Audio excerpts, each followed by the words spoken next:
આઠમો વિવેક કહ્યું ધર્માગ્ર દર્શનમ. વૈષ્ણવે કોઈ પણ કાર્ય કરતા પહેલા આ ધર્મ છે કે અધર્મ એનો વિવેક કેળવી લેવો. અધર્માગ્ર દર્શનમ કે સૂક્ષ્મ વિચાર એ કાર્ય કરવામાં અને એના ફળ મેળવવામાં. કારણ કે ખોટું કરવાની કોઈ સાચી રીત હોતી નથી દુનિયામાં. એટલે દરેક વસ્તુમાં વૈષ્ણવે, આપણે તો ઠાકોરજીને શરણાગત છીએ, પ્રભુના જીવો છીએ, ગળામાં કંઠી છે, એટલે કોઈ પણ કાર્ય કરતા પહેલા વિવેક કરવો. આ જે કરવા જાવું છે એ ધર્મ છે કે અધર્મ છે, યા આ કામ કરીને જે પ્રાપ્ત થશે એ ધર્મ અનુકૂળ કહેવાશે કે અધર્મ અનુકૂળ કહેવાશે, એનો વિવેક વૈષ્ણવે કર્યો. કારણ ઉતાવળમાં, જલ્દી મેળવી લેવામાં, બીજા કરતા વધારે મેળવી લેવામાં ક્યાંક હું અધર્મના માર્ગે તો નથી ચાલી રહ્યો ને. આપણને એમ થાય કે એક વાર કરવામાં શું છે, પણ એ એક વાર નથી હોતું, 100 વારની શરૂઆત હોય છે. દુનિયામાં જેટલા પણ વ્યસન, ખોટા કામ આદિ જેટલાય કાર્યો છે એ બધા એક વારથી જ શરૂ થાય છે. અને એક વાર તમે સફળ થાઓ એટલે બીજી વાર કરવાની ઈચ્છા થાય, અને પછી બીજી વાર કર્યું એટલે આ 2 વારને સંતાડવા માટે ત્રીજી વાર કરવું જ પડે. એકવાર ઢાલમાં ગાડી આવી ગઈ ને પછી એને એક્સિલેટર મારવાની જરૂર ન હોય, પછી ગગડતી જ જાય. આ જીવનમાં પણ એવું જ છે કે એકવાર જીવનને જો પતનના ઢાળ પર મૂકી દીધું ને પછી એક્સિલેટર નહીં મારવું પડે, પછી તો જયા જ કરે, અને પછી તો કરવું જ પડે, નહીં તો સંભવ જ ના થાય જીવન. તો ધર્મ અને અધર્મનું દર્શન કરવું, મહાપ્રભુજી કહે, જેનાથી જીવનમાં શાંતિ આવે એવા નિર્ણયો લેવા. અધર્મ છે ને ક્ષણવારનું સુખ આપે, આપણને લાભ થયો, પણ એક ક્ષણવાર કરેલું અધર્મ લમ્હો ને કી ખતા और સદીઓ ને સજા પાઈ. ક્ષણવારની ભૂલો સદીઓ સુધી ભોગવવી પડતી હોય છે. અને આઠમો વિવેક કયો? અધર્મનો વિવેક. અને નવમો વિવેક મહાપ્રભુજી આજ્ઞા કરે કે અનાગ્રહશ્ચ સર્વત્ર. મહાપ્રભુજી આજ્ઞા કરે છે કે એ વ્યવહારમાં, સંસારમાં હોય કે પ્રભુ સંબંધી હોય, કોઈ પણ વસ્તુનો અત્યાગ્રહ નહીં રાખવો. હઠાગ્રહ અને દુરાગ્રહથી વૈષ્ણવે નહીં જીવો. ના આ સેવામાં આ તો જોઈશે જ, આના વગર નહીં ચાલે. ઘણી વાર સેવા કરનારા પણ ઘણી બાબતના અત્યાગ્રહને કારણે પોતાના જીવનમાં દુઃખ અને ક્લેશ પેદા કરી લેતા હોય છે. હા, આપણને સેવા કરવામાં ઉત્તમ વસ્તુ, ઉત્તમ રીતે અપરસ સચવાય, વ્યવસ્થા સચવાય, બધાનો આપણને એક સંકલ્પ હોય, પણ ઘણીવાર એ જ વસ્તુનો અત્યાગ્રહ ઠાકોરજીમાંથી મન ઉપાડી લે અને અપરસમાં જ મન મૂકી દે. ઘણીવાર અતિશય અપરસ પાડનારા, અત્યાગ્રહ રાખનાર, કોઈ અડીતો નથી ગયું, ભગવાન સિવાય બધે એનું મન હોય, મન એમાં જ જતું રહે. અને અપરસમાં છોવાઈએ છે જ કેમ? છોવાનું મૂળ કારણ કોઈ અડ્યું એમ એના માટે નહીં, કોઈ અડ્યું એ ખબર પડી એટલે છોવાઈ ગયા. કે તારું ધ્યાન ભગવાનને છોડીને બીજામાં ગયું કેમ? તું તો સેવામાં હતો. ચેતસ્તત પ્રવણમ સેવા. ચિત્ત પ્રભુને છોડીને અન્યમાં જવું, એ જ અપરસનું છોવાવું છે. એટલે ઘણીવાર આપણે કોશિશ કરવી. મહાપ્રભુજી આજ્ઞા કરે છે સ્વધર્માચરણમ સત્યા વિધર્માશ્ચ નિવર્તનમ. તો નવમો વિવેક મહાપ્રભુજી બતાવે છે અનાગ્રહશ્ચ સર્વત્ર. સર્ત્ર અનાગ્રહ રાખો, કોઈ પણ વસ્તુનો અત્યાગ્રહ કે હઠાગ્રહ કે દુરાગ્રહ નહીં રાખો. સ્વધર્માચરણમ સત્યા વિધર્માશ્ચ નિવર્તનમ મહાપ્રભુજીની આજ્ઞાની વાત કરી રહ્યો હતો. શક્તિ અનુસાર સ્વધર્મ પાળવો, પણ હવે શરીર ચાલતું જ નથી, યા કોઈ બીમારી લાગી ગઈ છે, અને છતાંય યુવાન હતા એવા જેવો તમે આચાર વિચાર કેળવવાનો દુરાગ્રહ રાખશો તો મનમાં સતત ક્લેશ જ બન્યો રહેશે. પહેલા જેવું થતું નથી. ઘણી વાર વડીલોને મળીએ ને તો મનમાં જ્યારે જળીએ તો હમણાં કરી રહ્યા હોય એ સેવાનો આનંદ ન હોય. હવે જે પહેલા જેવી સેવા નથી થતી, તો પહેલા જેવા તમે રહ્યા નથી તો ક્યાંથી થવાનું? તો પહેલા જેવા આપણે નથી તો પહેલા જેવું અત્યારે નહીં થાય. અત્યારે જેવા છો એમાં કઈ રીતે આનંદપૂર્વક સેવા કરી શકો એનો વિચાર કરવો. ઘણી વાર એવો અત્યાગ્રહ લોકો, હવે શરીર પણ સાથ ના આપતું હોય, બીમારી આવી ગઈ હોય, ના જ્યાં સુધી બધી સેવા ન પહોંચી લો ત્યાં સુધી અન્નનો દાણો એ નહીં લો. ઘરના લોકો અમને કહેવા માટે આવે કે જે સમજાવો ને, બા દવા લેતા નથી, તબિયત એમની એવી બગડી ગઈ છે. તો સાવ સેવા છોડવાનો વારો આવે એના કરતા દવા લઈને નાસ્તો કરીને સેવામાં જાઓ તો વધારે લાંબો સમય સુધી સેવા કરી શકો. કોઈ વસ્તુનો અત્યાગ્રહ એવો ન કરી દો કે જેનાથી તમારી સાવ સેવા છૂટી જાય. કારણ કે પછી હવે સ્વાદ માટે ક્યાં તમે લો છો? તમે તો તમારું તો ભોજન પણ અમુક ઉંમર પછી ઔષધિ જ કહેવાય, એ દવા જ છે પછી તો. પણ અત્યાગ્રહ ને અઠાગ્રહમાં ઘણી વાર ઘણી જગ્યાએ ઘરમાં ક્લેશનું કારણ થઈ જાય છે. મહાપ્રભુજી તો ત્યાં સુધી કહે છે, અત્યાગ્રહ પ્રવેશે પર પીડાદી સંભવે સેવા ત્યક્તવ્યા. તમારી સેવાને કારણે તમારા નોકરને પણ તકલીફ ન પડવી જોઈએ. કારણ કે તમારી સેવા કોઈને દુઃખ આપવા માટે નથી, તમારા આનંદ માટે છે. મહાપ્રભુજીની ત્યાં સુધીની આજ્ઞા છે. એના કરતા સેવા છોડ્યો, આ ક્લેશ કરવા કરતા. કારણ કે જે ઘરમાં ક્લેશ થાય અને એ પણ સેવાના નામે થાય, ત્યાં ઠાકોરજીને પણ બિરાજવું ગમતું નથી. કૃષ્ણદાસ મેઘનને મહાપ્રભુજીએ પૂછ્યું ને કે મહાપ્રભુજી આગળ વિનંતી કરી, કૃષ્ણદાસ મેઘન, પ્રભુને શું પ્રિય છે, શું અપ્રિય છે? તો કે ઠાકોરજીને માખણ પ્રિય છે, વૈષ્ણવ પ્રિય છે. શું અપ્રિય છે? તો કે વૈષ્ણવને દ્વેષ કરનારા અને ક્લેશ રૂપ ધુમાડો ઠાકોરજીને ગમતો નથી. તો વિચાર કરો, જ્યાં ક્લેશ હશે ત્યાં ઠાકોરજીને કેમ ગમશે? ગમે તેટલી ઉત્તમ સામગ્રી તમે ધરો, પણ ક્રોધના આવેશમાં અને લોકો પર ક્લેશ કરતા કરતા આરોગાવ તો ઠાકોરજીને ક્યાં પ્રસન્નતા થવાની? અને એટલા માટે આ વિવેક જરૂરી છે.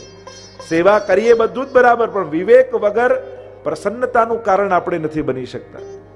કોઈ પણ વસ્તુનો અઠાગ્રહ ન રાખો, અત્યાગ્રહ ન રાખો. એ સેવા બાબતનો હોય કે સંસાર બાબતનો હોય. ના બધા આવતા નથી સેવામાં એમ કરીને ઘણા રડ્યા જ કરે. હવે કોઈના ભાગ્યમાં નહીં હોય તો ના આવે.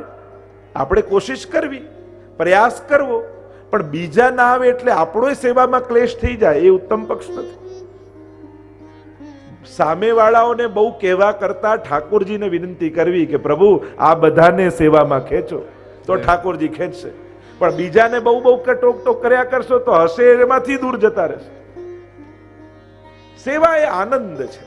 સેવા થકી આનંદ બનવો જોઈએ. નહીં તો ઘણી વાર લોકો ઘરના બાળકો આમ એવા અટેન્શનમાં હોય, હમણાં કોઈ બાને બોલાવતા નહીં હો, સેવામાં છે. જો કોઈએ બોલાવ્યું તો ગયા. તો આવું વાતાવરણ સેવાથી કારણ કે આનંદ જ આકર્ષણનું કારણ હોય છે. ક્લેશ ક્યારે કોઈનું આકર્ષણ બની શકતું નથી. તમે જ્યાં સુધી ઘરમાં એવું માહોલ નહીં બનાવો કે સેવામાં કેવો આનંદ છે, ત્યાં સુધી બીજા નહીં આવે. તમે એને ક્લેશનું કારણ બનાવશો અને પાછા સેવામાંથી પહોંચ્યા પછી ઘરના બધા હવે તો આ બધું પહોંચાતું નથી, દોડાતું નથી, નામ એમ કરીને નિશાસા જો બાળકોની આગળ નાખશો તો બાળકોને એમ થાય કે આ બધું અમારાથી તો નહીં થાય. અરે આનંદની વાત કરો કે આજે કેવો ઉત્સવ હતો, આજે ઠાકોરજીને આવી સામગ્રી આરોગાવી અને આ દિવસે તો ઠાકોરજી કેવા સુંદર લીલાઓ કરે છે, વ્રજભક્તોને કેવો, આવી વાત કરો ને ઘરના બધા બેઠા હોય ત્યારે, તો એમને આનંદ આવે. ઘરમાં યુવાન બાળકો બેઠા હોય ત્યારે કેવી વાત કરવી એ પણ વિચાર. અમે તો હવેલી ગયા અને અમને તો દર્શન જ ન થયા અને આવી ભીડ ને ધક્કા, પેલા છોકરાઓને એમ થાય કે હવેલી તો જવાય જ નહીં. આવી વાત કરે. કોઈના ભાવનું ઉત્સાહવર્ધન થાય એવી ચર્ચા યુવાનો ને બાળકો ને ઘરના લોકોની સાથે થવી જોઈએ.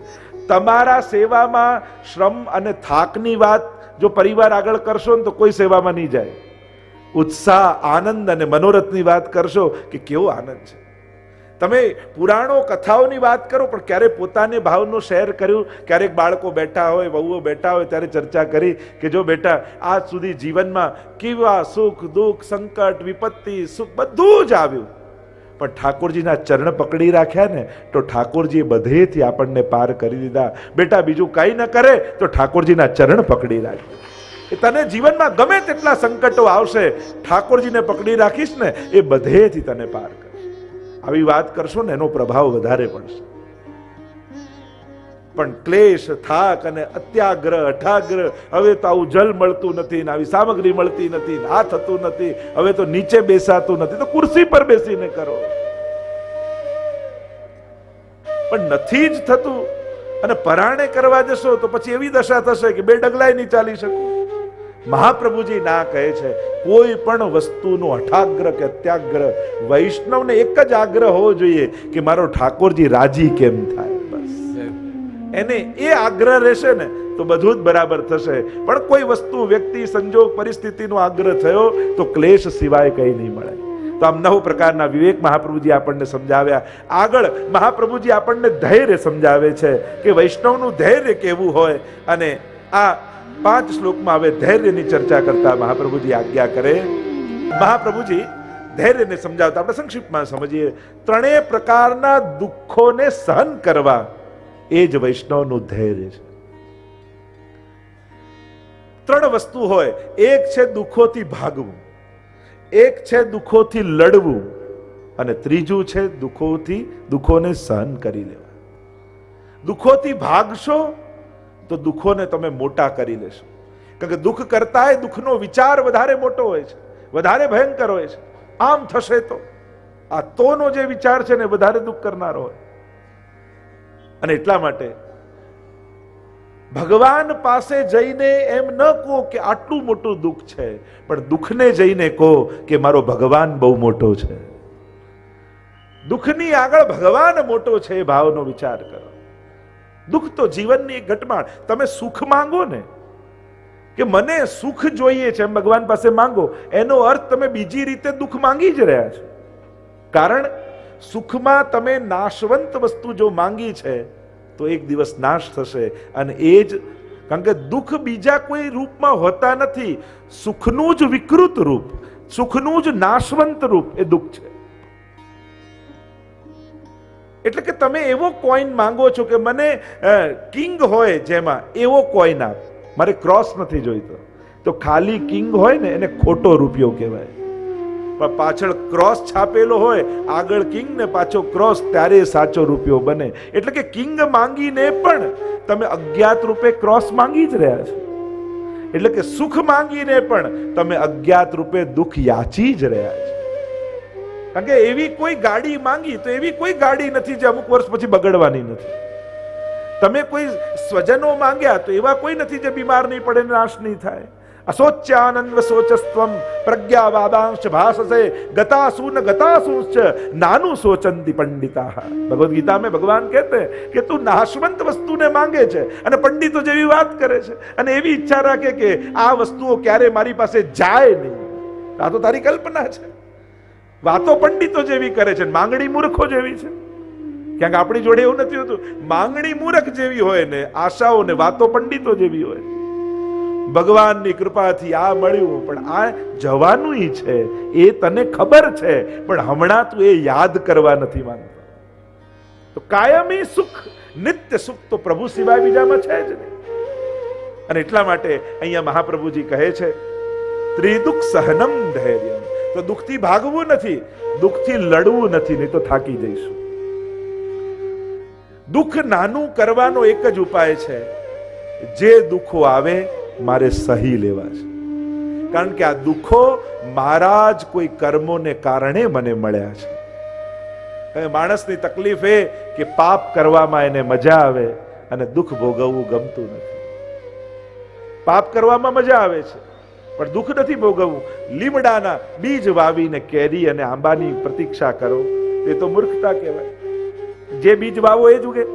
અને એટલા માટે સહન કરી લેવાની જ્યારે છાતી આવે ને કે સહી લેવા છે, એ દિવસે દુઃખો નાના થવા લાગે છે. અને એટલા માટે ત્રિદુઃખ સહનમ કઈ રીતે સેવા? તક્રવત દેહવત ભાવ્યમ જડવત ગોપ ભાર્યાવ્રત. તક્રવત છાસની જેમ નિસ્સાર છે.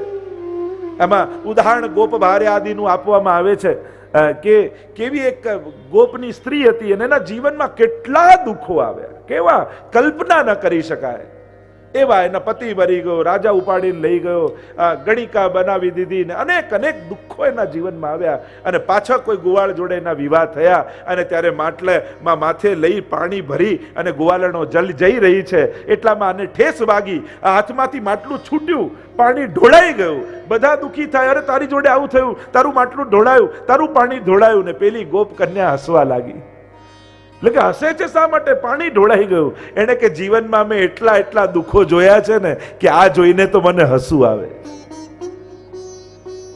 તમે રિપોર્ટ કઢાવવા ગયા ને કોઈ એમ કહ્યું કદાચ કેન્સર લાગે છે, બાયોપ્સી કરાવી પણ તમારો તાવ ઉતરતો નથી, અને રિપોર્ટ આવ્યા ને એમ કે કેન્સર નથી તાવ છે, એટલે તમે ખુશ થયો, હા ભગવાને કૃપા કરી. પણ તાવ તો છે જ ને. તાવ હોવો એ કૃપા કહેવાય, પણ કેન્સર નથી એટલે આપણને કૃપા લાગી. એટલે કે મોટું દુઃખની સામે નાનું દુઃખ પણ સુખ જેવું લાગ્યું. નહીં તો તાવ આવવું એ કઈ કૃપા? ક્યારેક તાવ આવે તો આપણે કે ઠાકોરની કૃપાથી તાવ આવે છે. કાઠિયાવાડમાં શું બધાને બોલવાની બહુ આદત, અમારે સૌરાષ્ટ્રના વૈષ્ણવ હોય જેમાં હોય ઠાકોરજીની કૃપા, ઠાકોર. તો ઘણી વાર મળે આ ઠાકોરજીની આપની કૃપાથી હમણાં બાપુજી અઠવાડિયા પહેલા ગુજરી ગયા. બધું આમાં ક્યાં કૃપા? કારણ કે એમને શું બોલવાની આદત પડી હોય ને, એટલે બધામાં કૃપા જોડી દે.